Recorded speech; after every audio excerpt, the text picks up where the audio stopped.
Let's open the book on this.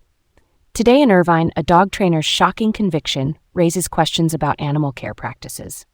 All right, let's kick things off with this.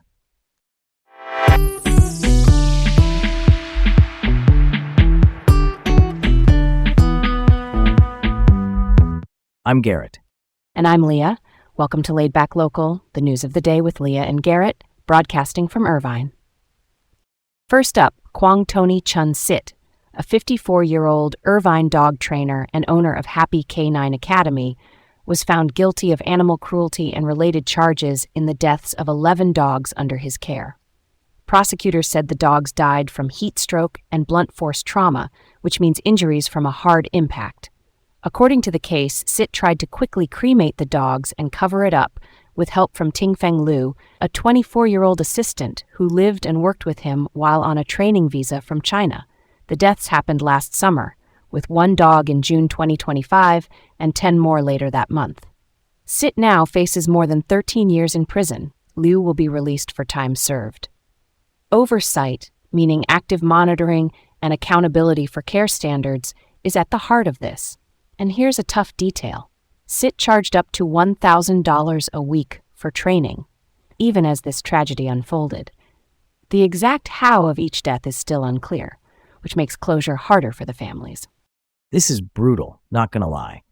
If someone is taking in multiple dogs in Irvine for premium prices, there should be clear inspections, temperature controls, and emergency protocols that get checked, not just promised. When the details of how each dog died are still murky, that's a red flag that documentation and safeguards weren't there or weren't followed. I'm all for tightening standards and real, surprise checks. That's basic consumer protection and basic compassion. Why did it take the owners calling law enforcement to break this open? I mean, if oversight is the safety net, where did it rip? Probably a mix of gaps. Private training businesses can fly under the radar unless there's a complaint. Without mandatory reporting, cameras, or facility standards that get audited, tragedies can hide until families start asking questions.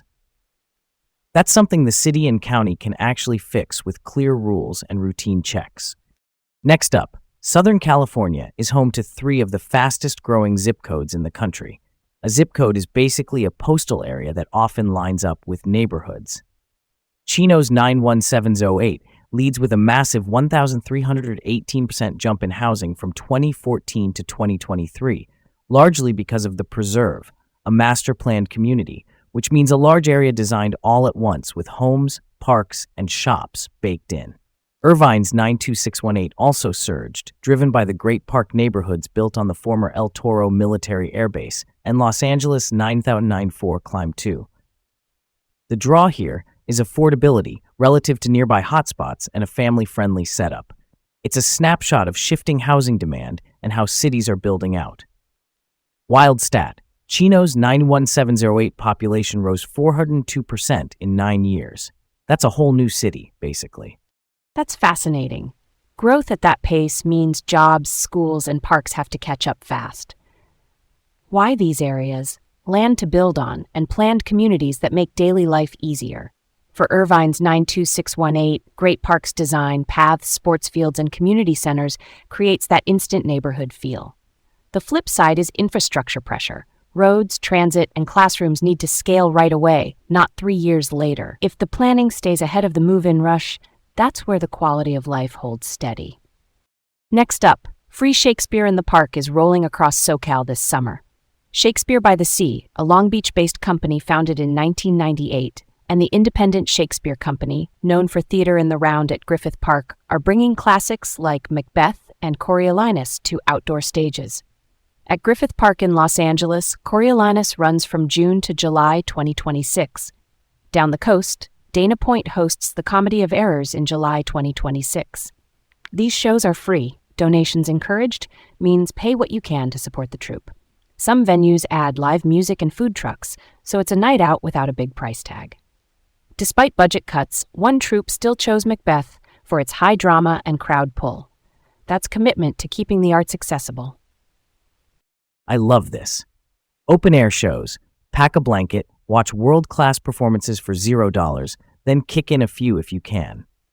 Public arts like this stitch a city together. It's like shared culture you can just walk into. And for folks who haven't tried Shakespeare, these productions make it clear and fun. The actors carry you through the language. That's pretty cool, right? Next up, UC Irvine just capped graduation week by awarding nearly 11,200 degrees, 8,110 bachelor's, 1,791 master's, and 556 PhDs, plus professional degrees that wrapped in May for law, pharmacy, and medical students. The ceremonies were at the Bren Events Center, which is UCI's big indoor arena. Here's the headline inside the headline. 41% of bachelor's degree earners are first generation, meaning the first in their family to graduate from college. Also notable, 2,600 transfer students came in from community colleges. That's a big access point. It all speaks to UCI's push on affordability and pathways that work for more families. That one really resonates with me. First-generation grad. First-generation grads change the arc for entire families, new careers, new mentors, new norms at home, and transfers getting across the finish line shows the pipeline from community colleges is healthy. That's crucial for affordability and second chances. Real talk, these numbers aren't just stats, they're momentum in our own backyard. Last up, Irvine schools just received a $2 million boost for arts, music, and science. The gift comes from the Irvine Company, the major local real estate developer, and the Donald Bren Foundation, the philanthropic arm tied to the company's chairman, as part of a long-term commitment of $50 million to the Irvine Unified School District. That steady funding helps keep instruments, lab supplies, and arts teachers in place. On the community side, Girl Scout Troop 6170 rolled out an artwork campaign to promote safe medication disposal, which means returning unused meds to take-back sites instead of tossing them. And local veterans transformed a school garden into a hands-on learning space. Here's a fun stat. Irvine Unified has been named one of the best communities for music education by the NAM Foundation, the National Association of Music Merchants, for 14 straight years. That's consistency. Sustained support is the secret sauce. One-time checks help. Multi-year commitments change outcomes. You keep arts alive, science labs stocked, and you spark creativity that flows into everything else. And shout out to the Girl Scouts and the vets. That's community muscle right there, turning good ideas into real places kids can learn and grow. That's all from Laid Back Local, the news of the day, with Leah and Garrett in Irvine. Have a great day, and tune in tomorrow for more.